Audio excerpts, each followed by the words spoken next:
Kalau di dalam ilmu kebatinan, ilmu batin, ilmu gaib, mantra itu adalah kata sandi di alam gaib. Kata sandi? Kata sandi di alam gaib, di alam roh.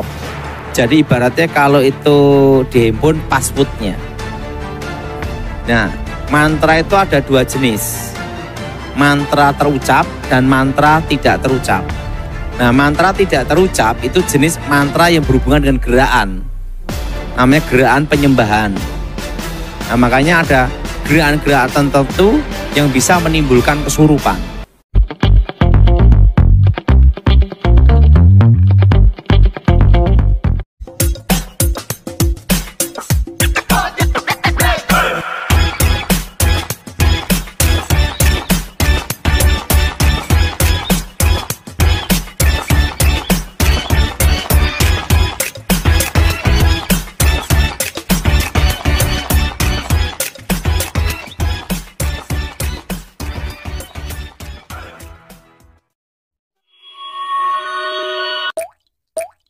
Matius 6 ayat 33. Tetapi carilah dahulu kerajaan Allah dan kebenarannya, maka semuanya itu akan ditambahkan kepadamu. Amsal 20 ayat 5. Rancangan di dalam hati manusia itu seperti air yang dalam, tetapi orang yang pandai tahu menimbanya. Amsal 19 ayat 21. Banyaklah rancangan di hati manusia, tetapi keputusan Tuhanlah yang terlaksana. Pak, mantra itu apa tuh? Mantra itu bukan hanya sekedar kata-kata yang diulang-ulang. Kalau di dalam ilmu kebatinan, ilmu batin, ilmu gaib, mantra itu adalah kata sandi di alam gaib. Kata sandi? Kata sandi di alam gaib, di alam roh. Jadi ibaratnya kalau itu dihimpun passwordnya. Nah, mantra itu ada dua jenis. Mantra terucap dan mantra tidak terucap. Nah, mantra tidak terucap itu jenis mantra yang berhubungan dengan gerakan. Namanya gerakan penyembahan. Nah, makanya ada gerakan-gerakan tertentu yang bisa menimbulkan kesurupan. Karena itu ada kata sandinya. Nah, mantra tak terucap juga dapat kata sandi juga untuk memanggil dunia arwah. Tapi itu bukan arwah orang mati, itu roh setan menyamar. Nah, itu kata sandinya itu berhubungan dengan biasanya gedruk tanah 3 kali baru mengucapkan kata sandinya yang berupa mantra itu. Tapi kalau dia terlalu semangat gedruk tanah 10 kali, tidak datang. Jadi harus tepat 3 kali ya 3 kali? Iya, kata sandinya. Nah, kegunaannya mantra itu apa saja? Di ilmu apa saja sih Pak? Mantra itu banyak sekali, ada yang ilmu kebal, ilmu penglarisan, pemanggilan roh. Setelah itu keselamatan, pengawetan muda, termasuk ilmu guna-guna, banyak macam ya. Bahkan di Alkitab ditulis ya, kalau mantra itu belum diucap, sudah terlanjur digigit ular, mati berarti ya. Berarti dari zaman dulu itu sudah ada yang namanya mantra. Ada. Nah, seperti mantra itu untuk nundukkan ular itu jenis mantra kata sandi berhubungan dengan hipnotis. Jadi ada kata-kata sandinya sendiri. Jadi ularnya dihipnotis begitu? Iya, dikendalikan roh namanya. Nah, kalau tadi dikatakan bentuk mantra itu ada 2, terucap dan tidak terucap, termasuk gerakan. Nah, sekarang saya mau tanya Pak, kalau mantra ini diucapkan oleh orang lain, katakanlah orang awam yang tidak tahu, wes kamu ngomong ini, itu bisa jadi atau enggak? Kalau kata sandinya tidak tepat, tidak bisa. Termasuk yang mengucapkan, kalau dia lupa kata sandinya juga tidak bisa. Makanya mantra itu pada waktu belajar, itu yang belajar ilmu gaib ya, ilmu hitam ya, terutama ilmu hitam ya. Makanya ada puasa. Ada yang topo ngebleng, tidak makan, tidak minum 3 hari 3 malam. Untuk mengucapkan mantra itu dengan sandinya terus. Supaya kekuatan roh yang diundang dan sandinya itu sinkron. Jadi diucapkan terus-menerus berulang-ulang begitu ya? Supaya kata sandinya itu sinkron. Nah, begitu kata sandi sinkron, langsung roh itu masuk. Nah, kalau mantra itu apa ada tingkatan-tingkatannya Pak? Mantra itu tergantung roh yang dipanggil itu tingkatannya apa. Ya, gini ya, di alam roh itu, di alam gaib, tingkatan-tingkatan roh itu kan ada 5 tingkatan. Tingkat pertama kan Raja Iblis, yaitu Lucifer. Nah, Iblis kan Lucifer. Yang kedua, penguasa-penguasa di udara. Ini berhubungan dengan jenderal. Nah, yang ketiga, yaitu berhubungan dengan namanya penghulu. Nah, kalau penghulu ini kan setingkat roh teritorial satu pulau. Makanya kan kalau jimat yang ada di Madura, dibawa aja ke Kalimantan, itu kekuatannya berkurang 75 sampai 80%. Karena apa? Waktu pindah ke sana harus ada izin mutasi pindah. Nah, itu namanya teritorial. Nah, penghulu ini tingkat satu pulau. Nah, yang keempat, roh-roh jahat. Nah, roh-roh jahat ini selalu berhubungan dengan yang roh-roh yang menyamar menjadi orang mati dan lain-lainnya. Nah, tingkat yang paling bawah itu jin. Jin itu setan tingkat paling bawah. Di Alkitab kan ada kata jin juga. Jadi jin itu adalah setan tingkat paling bawah. Nah, kalau jenis kayak genderuwo, tuyul, dan lain sebagainya itu tingkatannya apa itu Pak? Itu masuk tingkat jin. Kasihan. Masuk tingkat jin. Pak, diceritakan pengalaman mengenai mantra ini apa yang paling berkesan? Dalam arti pada waktu Bapak sebagai hamba Tuhan menghadapi yang namanya orang yang merapalkan mantra kepada Bapak. Oh, sering ya. Setengah dari hidup saya kan adalah peperangan.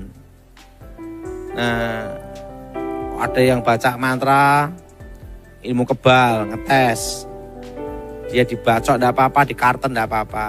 Ya saya doain darah Yesus ya rontok juga. Sana ada yang berdiri di atas pedang. Itu banyak sekali kasus-kasus seperti itu. Sana kiriman santet, kiriman mantra-mantra guna-guna.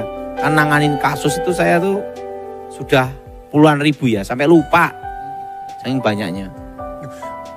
Saya dengar katanya ada bahkan orang yang melakukan tindak kejahatan ngerampok rumah itu pakai mantra, orang bisa tidur semua Pak. Itu ilmu sirap, saya dulu punya.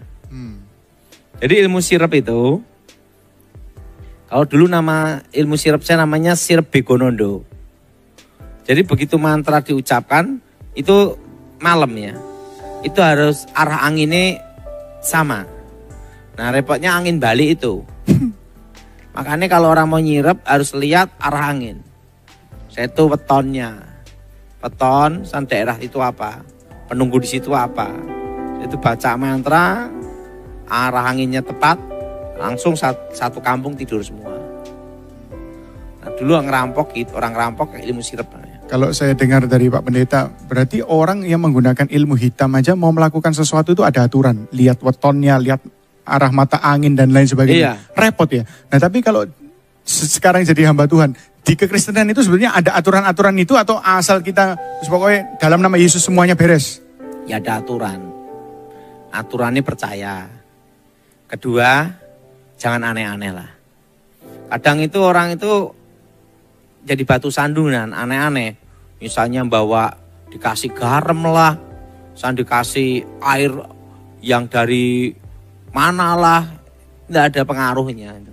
Sebenarnya itu yang penting iman kita lah. Dan aturannya apa ya, sesuai hukum Tuhan aja lah. Tidak usah neko-neko. Pak, ini dampaknya orang yang kena mantra itu biasanya apakah dia itu tiba-tiba jadi linglung atau dia kelihatan enggak sih orang kalau kena mantra itu dampaknya kelihatan atau enggak? Kelihatan, kalau kena guna-guna itu mata kosong. Kedua kalau kena santet, jadi gini ya, cara ilmu santet bekerja masuk dalam tubuh yang paling lemah dalam diri manusia yang dituju. Makanya santet itu tergantung yang lemahnya apa, perut, yang kena bagian perut. Lemahnya kepala, yang kena bagian kepala. Kaki, yang kena kaki bagian kaki, gitu. Jadi ilmu santet itu waktu nyerang, dalam tubuh manusia yang paling lemah itu apa, itu yang diserang. Berarti santet dengan mantra ini ya bergandengan ya Pak ya? Iya. Oke, nah sekarang Pak Pendeta, kalau tadi ada mantra yang tidak terucap, berarti karya-karya seni itu juga kadang-kadang bisa mengandung mantra. Contohnya lagu, Katanya ada lagu Jawa itu bisa manggil kuntilanak seperti itu. Itu benar atau enggak sih? Itu kan mantra terucap kalau lagu itu. Berarti di karya-karya seni termasuk lukisan itu apakah bisa terjadi? Nah kalau berhubungan dengan benda itu bukan hanya mantra, itu berhubungan dengan jimat. Nah, film Indonesia, film horor Indonesia. Wah, setan Indonesia ini lebih serem daripada setan Eropa. Nah, kok bisa, Pak Pendeta? Lah, di Eropa kan jarang ada suster ngesot. Kuntilanak, sundel bolong. Film-film Indonesia, film-film itu apakah menggunakan ilmu-ilmu hitam? Belum tentu juga. Kita kan tidak bisa sapu rata ya. Tidak bisa, belum tentu.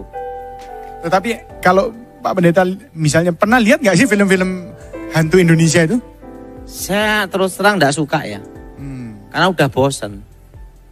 Karena sudah ngelihat setannya sendiri. Saya itu penasaran Pak Pendeta. Apakah dari film itu kelihatan kan bisa lihat oh ini pakai ilmu, enggak pakai ilmu. Saya jarang lihat kayak gitu tuh. Jarang ya. Nah, kalau dari lagu-lagu sendiri, apakah lagu-lagu yang diciptakan ada beberapa lagu itu yang mempengaruhi kita karena dia isinya adalah mantra-mantra, terutama Ada. lagu-lagu barat yang membuat Ada. katanya dulu ada orang kalau habis denger lagu pengennya bunuh diri. Ada. Itu namanya gelombang otak. Kalau itu jenis lagu yang dipersembahkan ke iblis dan itu kata-katanya pun untuk mempengaruhi gelombang otak. Itu hampir mirip dengan apa tuh gelombang seperti mempengaruhi alam bawah sadar, getaran frekuensi namanya. Bisa. Lagu itu bisa dipakai Tuhan, tapi lagu bisa dipakai setan. Nah, Pak, saya mau tanya sebetulnya ini, dampaknya orang yang kena mantra, kalau orang percaya itu bisa enggak? Kan Alkitab berkata dalam Bilangan 23 ayat 23, tidak ada mantra yang mempan terhadap Yakub maupun tenungan terhadap Israel. Artinya kalau kita hidup dalam Tuhan itu tidak bisa kena, kecuali ada celah. Nah, ini celah ini menarik. Berarti orang percaya kalau berbuat dosa, mantra itu bisa masuk. Nah, celah ini selalu berhubungan dengan dosa yang mengikat. Nah, mantra kan ada dosa yang mengikat, ada dosa yang tidak mengikat. Nah, dosa yang mengikat itu contohnya itu berzina. Kedua ngerokok, itu mengikat. Merokok, nah ini kalau jemaat Tuhan ini harus digarisbawahi. Merokok itu adalah ikatan. Itu karena sekalipun pendeta lah ngerokok disantet pasti ambruk. Karena itu dosa mengikat. Dosa kan ada dosa yang mengikat dan ada dosa yang tidak mengikat gitu loh.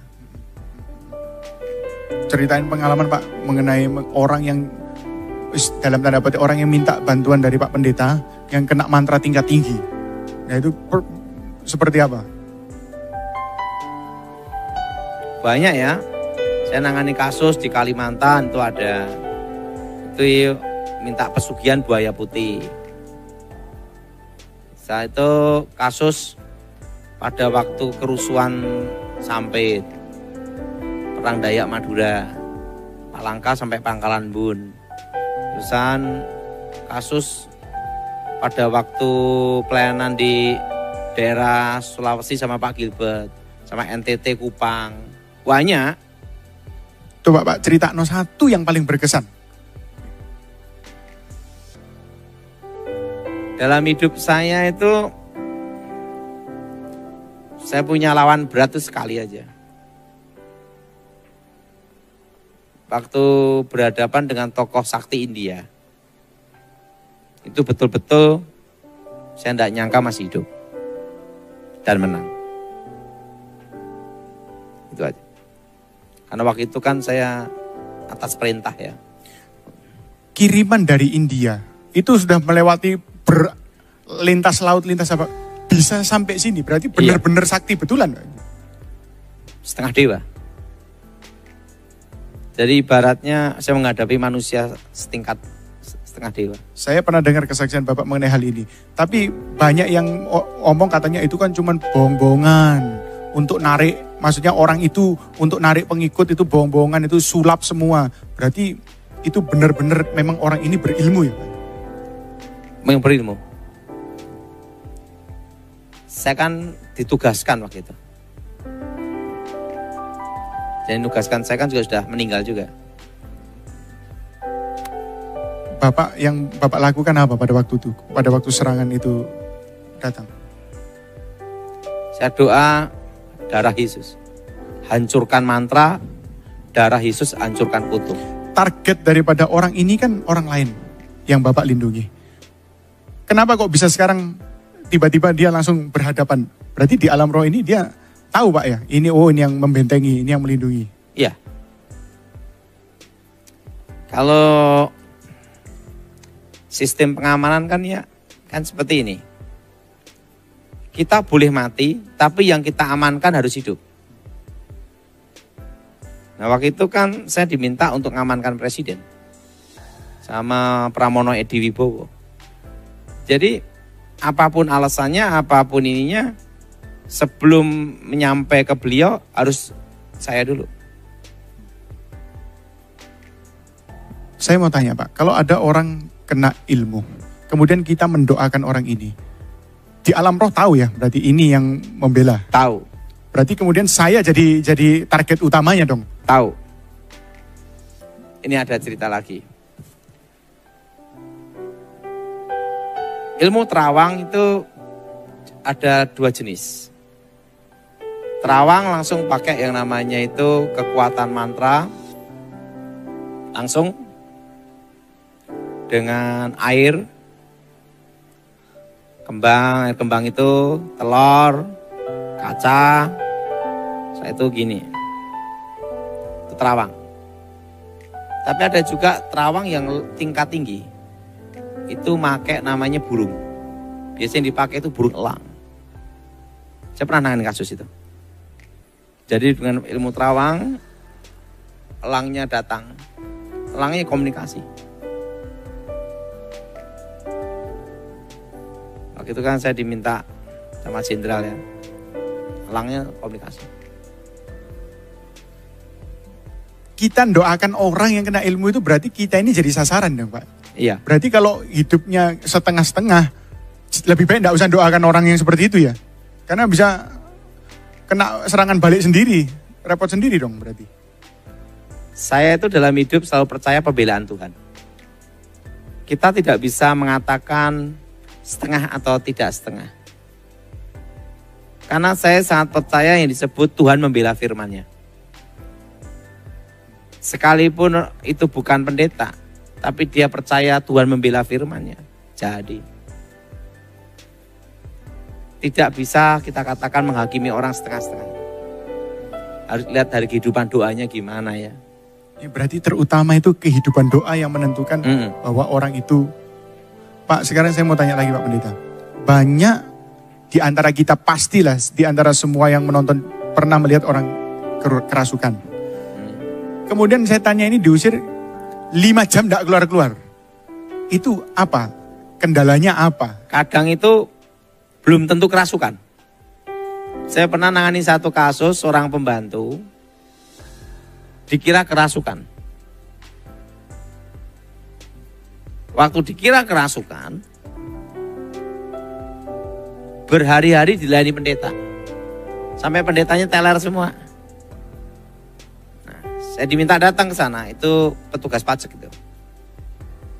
Saya lihat, ini bukan kena ilmu hitam, bukan kuasa gelap, kejiwaan.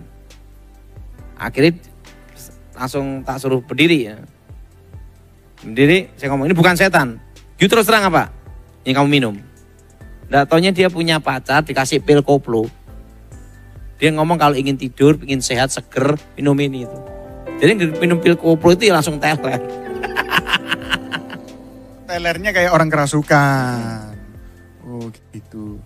Pak, sekarang kalau misalnya kita kembali ke mantra. Nah, mantra-mantra itu ditujukan kepada kita. Apakah itu bisa selalu menunggu waktu yang tepat untuk kena kepada kita, atau begitu mental ya sudah hilang? Atau dia menunggu? Menunggu. Makanya iblis itu selalu takut ya. Menunggu. Makanya kan makanya saya selalu mengajarkan setiap hari doa, darah Yesus sucikan tubuh jiwa rohku, darah Yesus bentengi aku. Langkahnya apa Pak? Setelah berdoa ini apakah tidak perlu ada langkah yang lain? Atau yang perlu katanya pentahiran, masuk air, atau apa? Enggak. Saya dalam hidup saya enggak mau gini, kalau bisa dipermudah, kenapa dipersulit? Gitu loh. Iman kan enggak terlalu sulit-sulit amat, yang penting percaya. Jadi janganlah terlalu melebih-lebihkan, harus merendam air lah, mandi minyak lah, enggak lah. Saya doa, darah Yesus sucikan tubuh jiwa rohku. Ajari Pak, ajari doanya. Kita tutup, tapi Bapak ngajari cara berdoanya sambil kita tutup setelah itu. Doanya, darah Yesus sucikan tubuh jiwa rohku. Darah Yesus bentengi aku. Bebaskan kami dari yang jahat. Sederhana, begitu aja? Itu aja. Nah itu perlu diulang-ulang supaya merasuk, atau cukup sekali ya sudah, begitu? Saya, kalau diulang-ulang kan juga orang kurang kerjaan. Pokoknya setiap kali saya bangun tidur, mau doa pagi, doanya itu dulu. Waktu makan, itu dulu. Mau tidur, itu dulu. Mau kerja, layanan, itu dulu. Mau khotbah, itu dulu. Karena yang tak hafal hanya itu doang. Nah itu jemaat Tuhan. Dari kita harus belajar gaya hidup daripada Pak Dautoni dalam bangun tidur doanya seperti itu. Itu bisa dipraktekkan dalam kehidupan kita. Beginilah firman Tuhan, penebusmu yang maha kudus, Allah Israel. Akulah Tuhan, Allahmu, yang mengajar engkau tentang apa yang memberi faedah, yang menuntun engkau di jalan yang harus kau tempuh. Maka Yesus berkata pula kepada orang banyak, katanya, akulah terang dunia, barang siapa mengikut aku, ia tidak akan berjalan dalam kegelapan, melainkan ia akan mempunyai terang hidup. Kata Yesus kepadanya, akulah jalan dan kebenaran dan hidup. Tidak ada seorang pun yang datang kepada Bapa kalau tidak melalui aku. Tuhan Yesus memberkati.